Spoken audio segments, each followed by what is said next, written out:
So one way to handle criticism is to find the humor in it. It works for late night television. Not hard to laugh when celebrities are reading mean tweets about themselves. This happens. It's a series on Jimmy Kimmel Live. Here's a look at a family-friendly version with President Obama. Take a listen. How do you make Obama's eyes light up? Shine a flashlight in his ears. That's pretty good. Somebody send Obama some life hacks on how to be a good president. Ha ha. Like I bet that would help. LOL.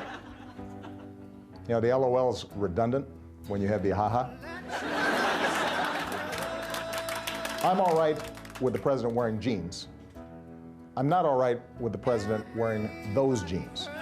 Obama's hair is the LOL is redundant when there's a ha-ha. I like that. There seems to be power in poking fun at the snarky, harsh side of social media. We wondered why that is. So today we're digging deeper and focusing in on ways to help you respond to criticism with courage, no matter where that criticism comes from. Joining me is self-worth author Karen Eddington. It's great to see you. Thank you. Great to have you here. Those mean tweets, they get laughs, but there really is something to it when you're putting a human face behind those computer words. Right, and we laugh when there's connecting truth because this is a hot topic right now. Criticism, it's everywhere. It's in our politics, in our families, in our neighborhoods, and online. And we need to get some skill sets so that we don't feel so shut down and so we can move forward and have some courage. You point out, and we'll target this conversation to women, we often don't know how to handle it when it does come our way. It does. And one of the best things I think where we need to start is to actually acknowledge it. Because a lot of times we shut it down or we try and brush it off. For example, a high school girl will come home and she'll just say,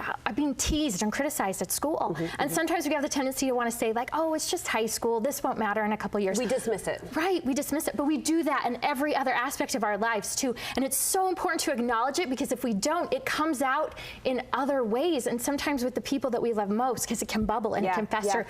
And with that acknowledgement, you point out there's no need to dismiss the hurt. It can sting hearing things about yourself, true or not, that you choose to accept or not. And so you say acknowledging that pain is part of the process. Yes, acknowledging. And one of the ways, the best way we can acknowledge it is actually one of my favorite techniques. It's just to write it down. Get a piece of paper that you know you're going to throw away. Write the hurt on it. Write the conversation you wish you could have with the person that's being hard on you. And also write the apology that you never. What does that do to spell it out on paper like that? It helps get it out of you. Because sometimes it just sits and it festers and it bubbles and we feel off when we don't know why. So if we can actually get it out, get it on paper and get it thrown away, it really helps get those emotions out. That's an interesting exercise. Why are personal boundaries when it comes to criticism? Why are personal boundaries so important? So important because we live in a culture where it's okay to share everything and it's making us exhausted.